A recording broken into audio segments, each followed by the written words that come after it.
있잖아요. 이 신발이 못생겼죠? 이 신발이 보시다시피 이 발가락의 형상이 있잖아요. 이게 이제 어글리 패션이거든요. 근데 이걸 살 때는 어글리 패션이 없었어요. 이게 제가 이런 신발을 신기 시작한 지가 5, 6년 되는데 이걸 살 때는 어글리 패션이 없었어요. 근데 이게 이제 편하죠. 발가락 형상이 앞에 있으니까. 예, 근데 앞에서 이제 발가락에 놓으니까 편해요. 근데 이 얘기를 갑자기 왜 신발 자랑을 하냐. 제가 이 트랙스타 영업사원에서 자랑하는 게 아니라 엊그저께 신문을 보니까 어글리 패션이라는 게 생겼더라고요.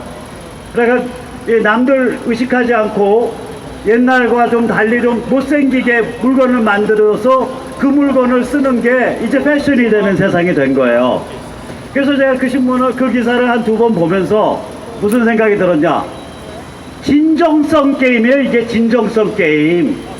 남들이 뭐라고 생각을 하던 간에 내가 절실해서 내 영혼과 내 정신에서 우러나와서 내가 사느라고 몸부림치면서 나한테 약점도 있고 죄도 있겠지만 그러면서 뭔가 나아가는 그 모습이 진정성이거든요.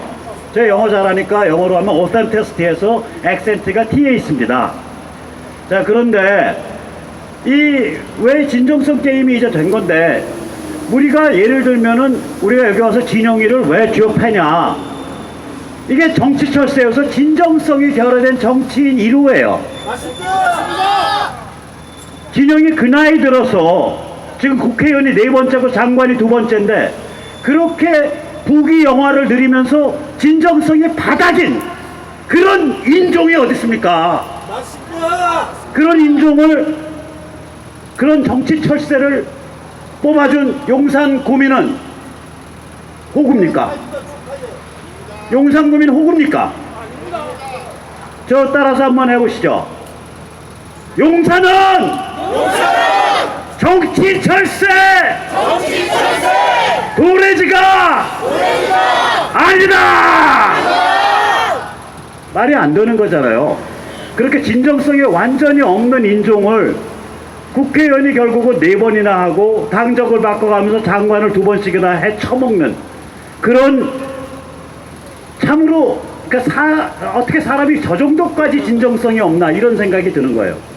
저는 사실은 제가 인생을 좀 복잡하게 사는 놈인지 또 아시는 분은 아실 거예요. 그러니까 산을 한참 올라가다가 땀 뻘뻘거리고 올라가다가 산 위에서 보니까 이 산이 아닌가벼 해가 또 기어 내려오고, 또 저 산인가 보다 그래서 또 기어 올라가다가 이 산도 아닌가벼 해서 기어 내려오고, 그래서 제 후배, 예를 들어서 그 베나TV 하는 장원재 같은 친구는 박 선배는 이생에서 인생을 3번, 4번째 살고 있다고 그래요. 근데 이제 무슨 말씀을 드리고자 하는 거냐면, 그렇게 살아본 관점에서 보면 이런 식으로 진영이 같이 정치 철새를 튀어다니면서 산다는 게 저게 인생에 도대체 무슨 의미가 있나, 저렇게 살아서. 그래서 참 우리가 진영군한테, 일본말로 하면 일본은 군이라 그러면 높인 말이잖아요. 저도 정신연령은 진영보다 좀 높을 수 있으니까 진영군한테 인생에 대해서 조금 충고도 해줄 겸해서 격려를 해줄게요. 진영아! 정신 차려라! 정신 차려라! 인생이 불쌍하다!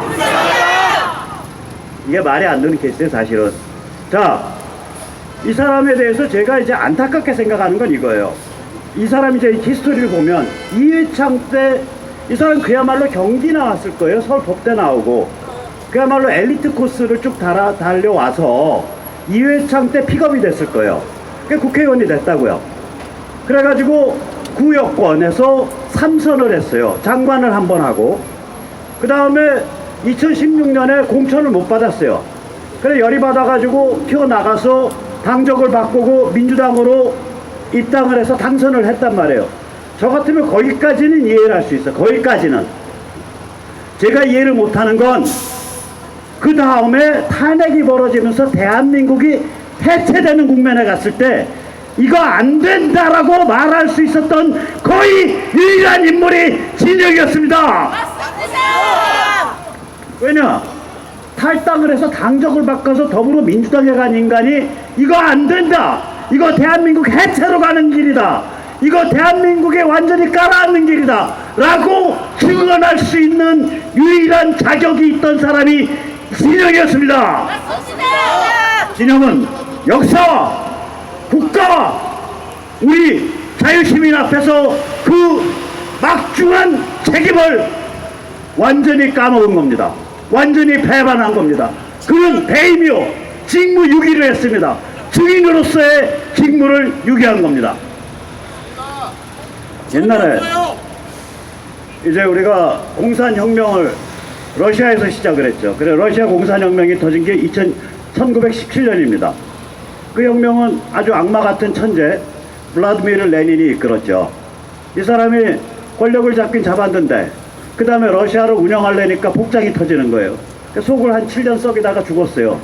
금방 죽었어요. 1924년에 죽었습니다.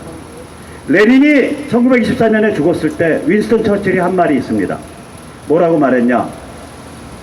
러시아를 제자리로 돌려놓을 수 있는 유일한 사람이 죽었다. 그렇게 말을 했어요. 진영이 바로 그 꼴입니다. 진영이 2016년 12월, 2017년 1월을 기준으로 했을 때 탄핵을 브레이크를 걸을 수 있었던 그 탄핵 광폭, 그 인격살인, 그 인민재판에 브레이크를 걸을 수 있었던 거의 유일한 가장 강력한 브레이크를 가진 인간이었습니다. 제가 1994년에 김일성이가 죽었을 때 저도 윈스턴 처칠을 본따서 한마디 했습니다. 북한을 연착륙시킬 수 있는 유일한 사람이 이제 죽었다. 김일성이만이 북한을 연착륙시킬 수 있는 거예요. 그래서 김정일이가 김일성이를 잡아 죽였다는 소문이 도는 거 아닙니까? 김정은이는 쟤는 북한 연착륙시키려고 해도 연착륙이 안 되는 애예요. 쟤는 그 권위와 지도력을 안 갖고 있어요. 김일성만이 북한을 연착륙시킬 수 있었던 사람입니다. 1994년에 김일성이 죽었을 때 제가 북한을 연착륙시킬 수 있는 유일한 사람이 죽었다라고 말을 했습니다. 마찬가지입니다. 2016년 겨울, 2017년 초에 탄핵 광풍이 몰아치고 인격살인이 몰아치고 인민재판이 몰아치고 대한민국이 해체의 나라로 처박힐 때 그때 이건 안 돼! 라고 선언할 수 있는 증인석에 앉아있던 사람이 바로 진영입니다. 따라해주세요. 진영! 너! 뭐하고 사냐? 너! 뭐하러 사냐? 진영은 일설에 의하면 내년에 투표에 이제 선거에 안 나온다 그럽니다. 아마 지금 장관이 됐으니까 안 나오겠죠. 그래서 용산에 와서 이걸 하겠다 그러니까 야 진영이 내년에 출마도 안 할 사람을 왜 가서 심판한다 그래. 그래서 하는 말이 있어요. 모든 평가와 심판은 과거에 대해서 이루어집니다. 맞죠? 우리가 평가와 심판 제대로 못해서 역사 해석을 제대로 못해서 대한민국 애들이 완전히 개판 역사 배우는 거 아닙니까? 우리가 지금이라도 2016년, 2017년에 무슨 일이 벌어졌냐 꼽아 나갈 때 반드시 평가하고 심판해야 되는 인물이 진영입니다. 따라해주세요. 진영! 기다려라! 너를 끝까지 심판한다!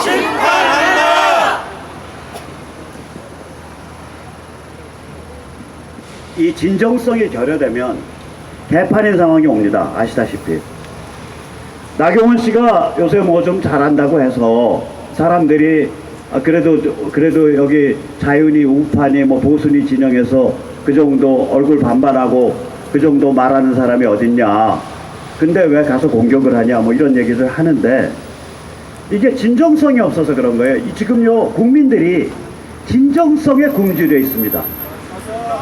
이게 좌파냐 우파냐 보수냐 진보냐가 아니라 진정성에 굶주린 시대가 돼요. 점점 더 그렇게 됩니다. 왜냐? 깡통진보 운동권 출신들이 태생 양아치라는 게 나날이 밝혀지기 때문입니다. 헌법재판관으로 거시기 된 이미선인가 하는 여자 보세요. 주식을 해서 돈을 벌었건 단타를 했건 그건 문제가 아닙니다. 문제는 뭐냐? 자기가 재판을 담당한 회사의 주식을 대량 거래했다는 게 문제 아닙니까? 맞습니다. 이건 내부자 정보가 아니라 내부자보다 더 슈퍼 상위에 있는 내부자, 그 회사의 손해와 이익을 자기 판정에 의해서 결정할 수 있는 그런 사람이 그 회사의 주식을 거래한 거니까 이게 운동권이요, 이게 이권이요, 이게 신보입니다. 이 개생 양아치들이. 진영 따라주세요. 진영 너 그 양아치들이랑 뭐하고 자빠졌냐?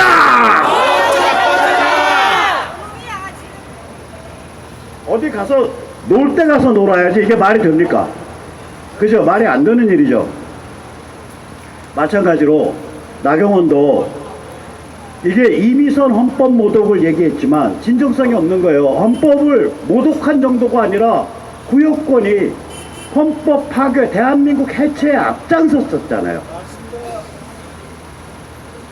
하나의 헌법재판관이 아니라 8명의 헌법재판관을 정치권과 조중동이 둘러싸가지고 겁질리게 해서 희한한 판결을 내리게 만들었지 않습니까? 맞습니다. 그러면 지들은 헌법을 협박하고 파괴한 놈들 아닙니까? 맞습니다. 그러면 최소한 반성을 하고 우리가 그 짓을 해놨더니 이제 이 지경까지 벌어졌다, 이렇게 공격해야 되는 거 아니에요? 맞습니다. 우리가 그때 그 짓을 해놨더니 드디어 이미선 같은 자까지 헌법재판관에 적을 올리게 생겼다, 폭탄한다, 이렇게 말해야 우리한테 가슴에 와 닿는 거 아닙니까? 맞습니다. 김경수 석방에 대해서 욕을 잔뜩 해놨더라고요. 오케이. 박근혜 감옥에 갇혀서 거의 몸이 작살났는데 왜 그 얘기는 안 하지? 그 얘기를 안 하고서 김경수를 거론할 수 있다라고 뇌구조가 잡혀있는 거야, 나경원이가. 똑같은 문제 아니야. 하나는 풀어줘야 될 문제고 하나는 잡아넣어야 될 문제인데 똑같은 문제 아닙니까?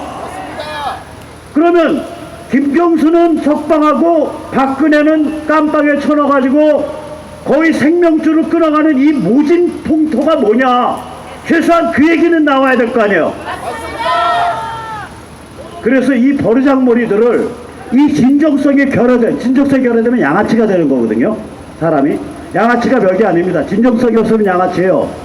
진정성이 결여된 이 정치인이라고 불리는, 국회의원이라고 불리는 특별한 종류의 유인원들에게 우리가 인간의 도리를 가르쳐줘야 됩니다.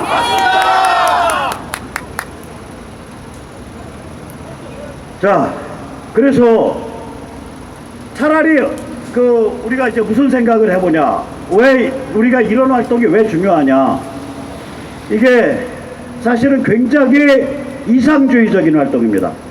저보고 전번 집회 때 우리 오상종 대표가 박성현 창립준비위원장 출마 안 한다는 각서 바꾸서 이 운동하겠습니다, 뭐 그런 소리를 하는데 오 대표가 아직 절 몰라서 그래요. 제가 운동권 족보가 김문수 선배보다 한참 높습니다. 제가 서울대에 운동권 저 선배가 없어요. 왜냐? 원래 거기 아주 핑카 족보에 속했는데 광주 사태 이후에 전부들 아닥하고 가만히 있는 모드여갖고 그거 계속 싸우자고 주장을 했더니 저 하나만 떠 있더라고요. 그래서 80년 가을부터 저한테는 서울대 선배가 없어요. 80년 가을 이후로는 전 서울대 운동권 선배로 인정을 안 해요. 그래서 저한테 선배가 없어요. 그래서 족보를 다시 만들었어요. 그 족보가 PD입니다. 지금 조국이가 PD의 족보로 따지면 제 고고 손자쯤 됩니다. 그 세대 족보로 따지면 조국이가.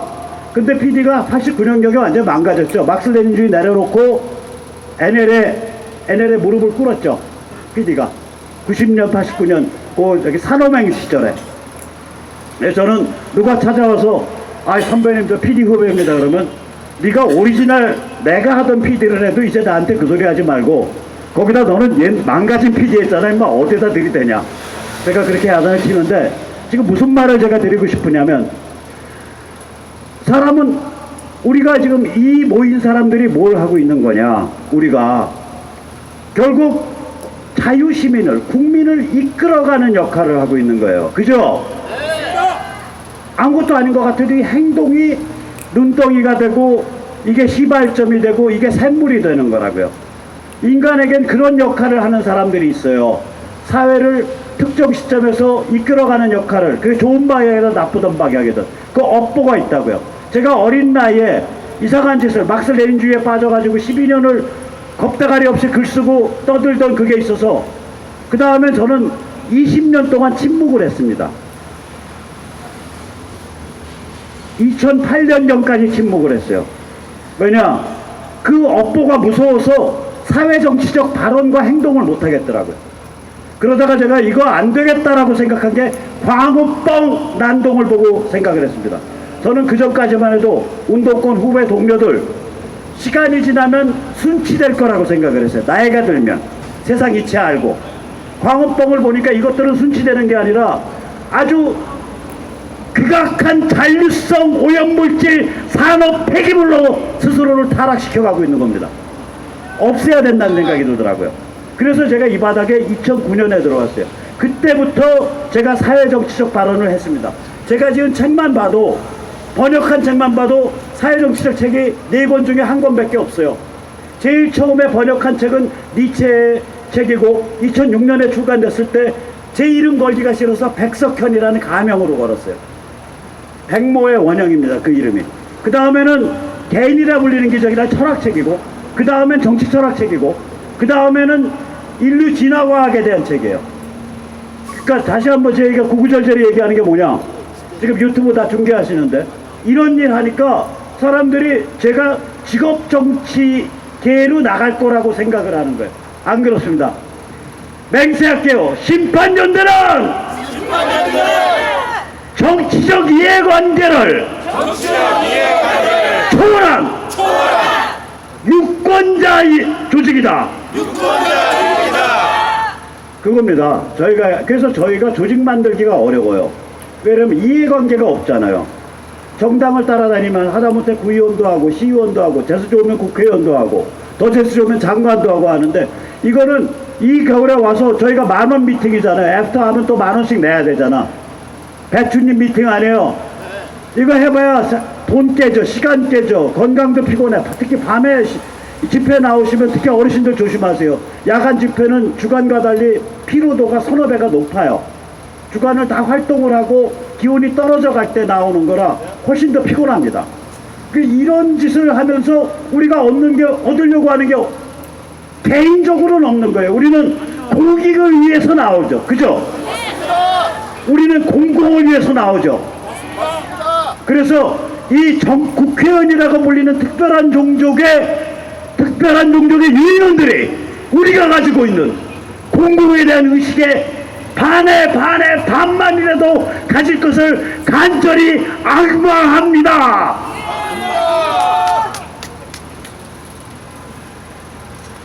자, 그래서 우리가 그럼 지는 싸움 아니야? 이기는 싸움 합니다. 왜냐? 타이밍이 좋아서 그래요. 지금 우리의 타이밍은 뭐냐? 지금 한국은 과거와 미래가 정면 충돌하는 땅입니다. 과거는 유럽과 미국이 해체, 사회의 근본 도덕과 기강이 해체돼가는 PC 좌파 글로벌리스트의 시대였습니다. 과거 50년은. 과거는 중국 공산당이 중국을 개혁개방으로 이끌면서 승승장구하던 시대였습니다. 과거는 분단과 비밀성 영생교의 유지가 당연시되던 그러한 시대였습니다. 그러나 이미 우리 앞에 닥쳐있는, 이미 우리 발밑을 파고들고 있는 미래는, 첫째, 미국에서 위대한 보수혁명이 일어나고 있습니다. 둘째, 미국이 중국의 전체주의 반동 도발을 참다가 못해서 제압하겠다고 정식으로 덤벼들고 있습니다. 셋째, 북한의 핵과 미사일에 대한 도발 때문에 결국은 그것이 미군의 접수 평정 해방될 겁니다. 즉 우리가 살아왔던 과거의 세 가지 조건과 전혀 다른 미래의 3가지 조건이 눈앞에 닥쳐 있습니다. 그 3개의 다른 힘이, 과거와 미래가 정면 충돌하는 것이 바로 지구의 동아시아의, 동북아시아의 한반도입니다. 맞죠? 과거와 미래가 충돌하면 혁명적 변화가 일어납니다. 원래는 편안한 세상 같으면 과거와 미래는 지속돼야 됩니다. 그게 보수의 정신입니다. 과거와 미래 사이의 지속성에 대해서 생각하는 게 보수의 정신입니다. 그러나 이런 식으로 힘과 힘이 무려 세계 차원에 걸쳐서 정면 충돌하고 있다면 과거와 미래 사이에 어마무시한 단층이 생길 수밖에 없습니다. 그래서 우리는 정치인, 국회의원이라 불리는 특별한 종족을 형성하고 있는 유인원들에게 권합니다. 야 이것들아! 정신 차려! 정신 차려! 혁명이 온다! 혁명이 온다! 혁명이 온다! 혁명이 온다! 혁명은 과거와 미래가 정면 충돌하는 상황입니다. 충돌하지 않을래야 않을 수 없는 상황입니다. 과거는 미국과 서유럽의 해체, 과거는 중국 공산당의 눈부신 성공, 과거는 분단과 김일성 영생교의 존속에 의해서 특징지었습니다. 그러나 미래는 미국에서의 위대한 보수혁명, 두 번째 미국에 의한 중국 제압, 세 번째 미군에 의한 북한 접수 해방에 의해서 특징지어집니다. 우리가 50년 가까이 익숙해져 왔던 과거와는 완전히 다른 미래가 이미 일어나고 있습니다. 따라서 해주세요. 미래는 이미 일어났다. 감사합니다.